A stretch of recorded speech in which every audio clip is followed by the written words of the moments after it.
Dating campaign manager ng administration slate, fake news daw? Ito ang sagot ng Malacanang kay Navotas City Representative Toby Tiangco. Sinabi kasi ni Tiangco na tila may vote buying sa impeachment proceedings ni Vice President Sara Duterte.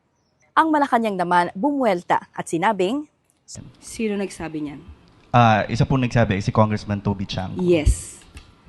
Itong si Congressman Toby Tiangco, ang daming sinasabi, pero wala tayong nakikitang anumang ebidensya.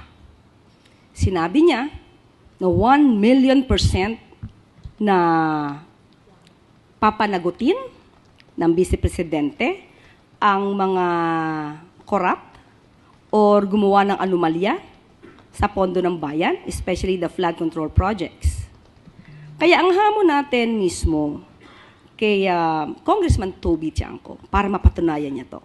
Hindi ba dapat kahit hindi pa presidente, ang Vice Presidente dapat nagtatrabaho na siya para mapanagot ang mga di umanong corrupt, lalong-lalo na doon sa mga ghost projects nung panahon ng kanyang ama. si Kong Toby ang campaign manager ng administration-backed Alyansa para sa Bagong Pilipinas. Bukod dyan, at the height of the flood control probe, si Kong Toby din ang nagsabing personal witness siya sa pagkastigo umano ni President Marcos sa presidential cousin nito at late 1st District Representative Martin Romualdez dahil sa usapin ng public funds. Pag-upo, ang bungad talaga kaagad ng presidente kay Martin is, Martin, kayo ni Saldi, ilan bang bahay sa Forbes ang gusto nyong bilhin? Ilan bang eroplano ang kailangan ninyo? Noong November 24, tsaka pa lang niya sinabi na sobra na kayo.